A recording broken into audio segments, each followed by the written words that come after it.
Sainte-Anne-Réunion et la ville de Saint-Joseph vous présentent C'est Saint-Jo. Dans votre magazine cette semaine, la remise en état du radier fusible après le passage de Batsirai et Emnati et les élèves de l'école Le Neveu qui fédèrent collèges et écoles du quartier sur les Jeux paralympiques 2024 à Paris. C'est maintenant, c'est Saint-Jo.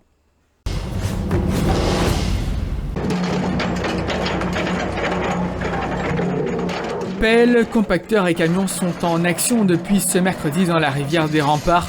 Objectif, rétablir rapidement le radier fusible et ainsi faciliter la circulation en centre-ville.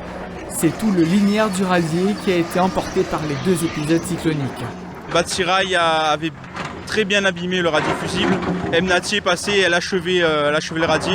Donc finalement, il faut qu'on reprenne tout à zéro aujourd'hui pour reprendre le radier entièrement. De très gros moyens ont été mis en œuvre justement pour reprendre ces travaux-là. Donc notamment, on va dire en termes techniques, donc avec trois pelles qui sont ici présentes, des compacteurs, on va dire des gars de chantier, donc qui vont faire le travail pendant une dizaine de jours. L'autorisation de travaux avait été donnée à la veille du passage d'Emnati.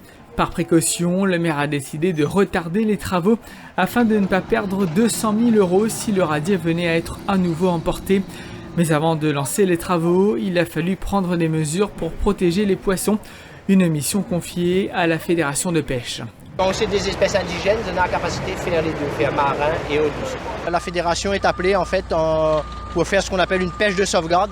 Donc une pêche électrique qui consiste à récupérer la population aquatique et la déplacer sur une autre portion de la rivière, en fait, pour permettre le chantier et les travaux.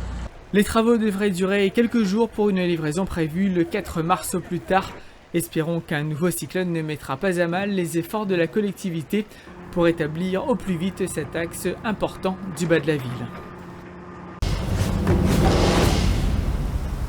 Avec l'aide des collégiens d'Achy-Grondin, de l'école du Butor, de l'école de Goyave et de Madame Carlo, nous relevons le défi d'aller à pied jusqu'à Paris. Tout seul, on va plus vite, mais ensemble, on va plus loin. 2024, c'est le grand rendez-vous à Paris des Jeux Olympiques. Se les valide, bien sûr, mais n'oublions pas non plus les Jeux Paralympiques. C'est ce qu'à leur niveau, les enfants de l'école Le Neveu ont appliqué, eux qui côtoient toute l'année leur voisin de l'IMS, Raphaël Babé. Je pense que c'est très important d'en avoir dans une école. Ça montre, on a beaucoup d'interventions où les élèves handicapés viennent dans les classes pour faire des séances sur la différence, sur l'acceptation des autres. Et ça fait partie de l'instruction qu'il faut qu'on donne à nos enfants.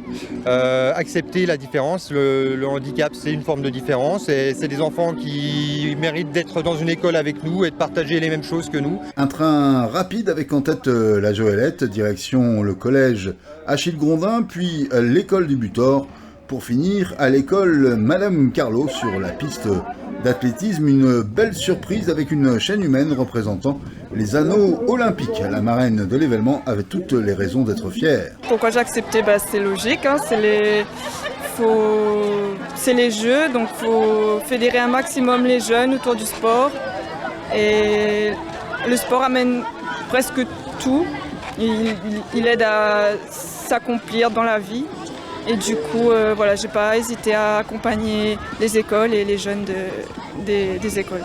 2024, c'est dans 2 ans seulement et les initiatives comme celle-ci participent de belle manière à l'esprit de l'olympisme.